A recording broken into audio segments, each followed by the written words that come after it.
పేతురు తన ప్రభువైన యేసుక్రీస్తు వలె నేరుగా సిలువ వేయడానికి అర్హుని కానని కనుక తనను తలక్రిందులుగా సిలువ వేయమని కోరిన గొప్ప అపోస్తలుడు. పేతురు మరణం వినయానికి నిదర్శనం. ఆంద్రేయ గ్రీస్ దేశంలోని పాత్రస్ నగరంలో మరణించారు.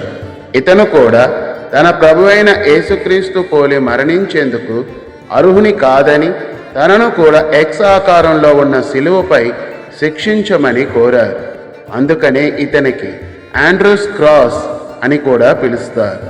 మరియు సిలువపై ఆండ్రేయ శిక్షింపబడిన ఆ 3 రోజులు తాను సువార్తను ప్రకటిస్తూ ఆయనను చూచేందుకు వచ్చిన ప్రజలకు క్రీస్తు ప్రేమను గురించి బోధిస్తూ మరణించారు.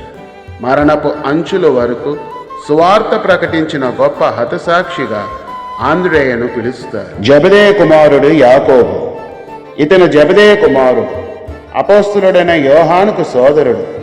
యూదయను పాలించిన హేరోదు అగ్రిప్ప క్రైస్తవుల్ని హింసించే క్రమంలో యాకోబుని పట్టుకొని ఖడ్గముతో చంపమని ఆజ్ఞాపించారు. క్రీస్తు కొరకు ప్రాణత్యాగం చేసిన మొదటి వ్యక్తి ఇతనే. యోహాన్ ఇతని యేసుని ప్రియని శిష్యుడు. ఇతను హత్య చేయబడలేదు. ఇతనిది సహజ మరణం. ఇతను ప్రకటన గ్రంథ రచయిత.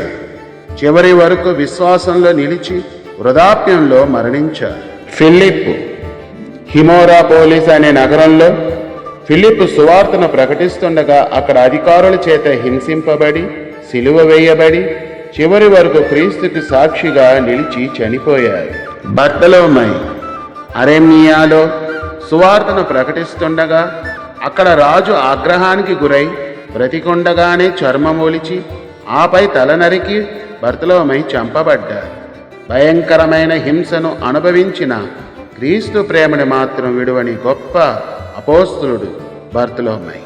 మత్తయి ఇథియోపియాలో సువార్తను ప్రకటిస్తుండగా అక్కడ అమరవీరుడుగా మరణించారు.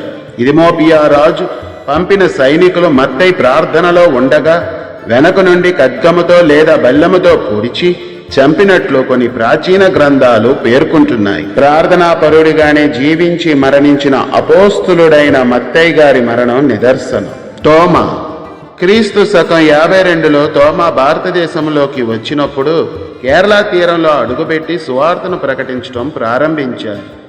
ఈయనను కూడా ప్రార్థనలో ఉండగా బాలాలతో గుచ్చి చంపారు. భారతదేశంలోని మొదటి సువార్తికుడు కూడా ఈ తోమాగారే మరియు భారతదేశంలో మొదటి హతసాక్షి కూడా ఇతనే. తోమాగారిని సందేహం నుండి విశ్వాసంలోనికని కూడా పిలుస్తారు.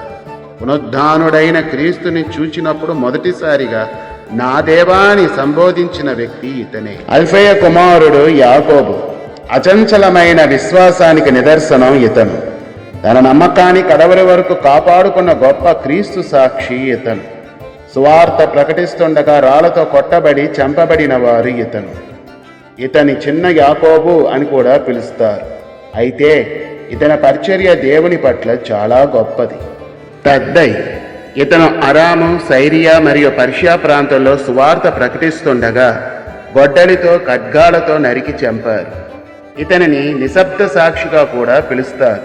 వాస్తవానికి యోధా పత్రిక చాలా చిన్నది, అయితే అందులో ఉన్న హెచ్చరికలు చాలా పొదునైనవి. సీమోను ఇతను రాజకీయ బృందంలో సభ్యుడిగా ఉన్నవారు.